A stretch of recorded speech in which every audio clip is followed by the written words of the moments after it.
గురువుగారు, మెట్లోత్సవాన్ని ప్రతి 3 నెలలకు ఒకసారి నిర్వహిస్తూ తిరుపతి నుండి తిరుమలకు కాలినడకన 3000 మంది భక్తులు వెళ్ళేలాగా చేస్తున్నారు.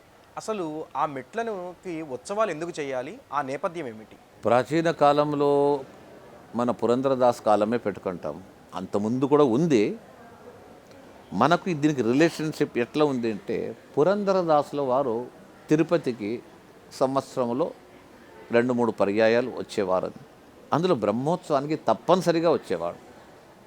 పురంధరదాసులు కావచ్చు, విజయదాసులు కావచ్చు, వాళ్ళ జీవన చరిత్రలో చెప్పారు. వచ్చేటప్పుడు ఒక్కరు రారు, తమ శిష్య బృందాన్ని అంతా పిలుచుకొస్తారు. కపిల్ తీర్థంలో స్నానం చేసేసి అనుష్ఠానం చేసుకొని అందరూ బయలుదేరుతారు.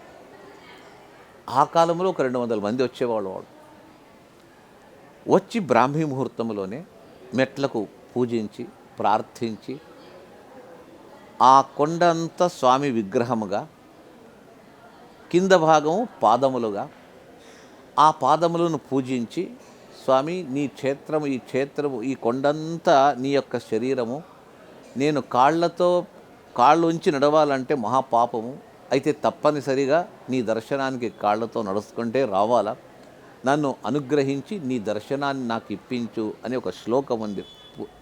మనకు ఆదిత్య పురాణ అంతర్గత శ్లోకం.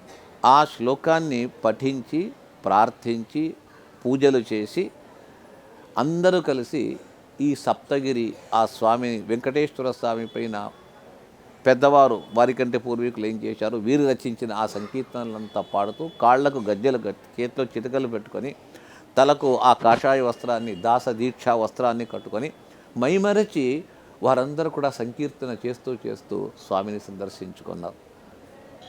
అది వాళ్లతోనే పోకూడదు. ఆ సాంప్రదాయం అప్పుడు ఉండింది.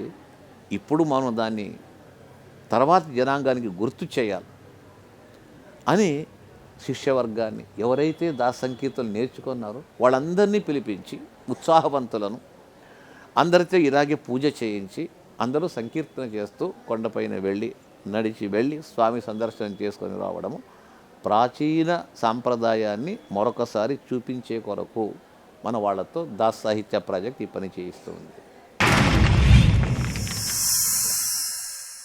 Like and subscribe Eagle Media Works.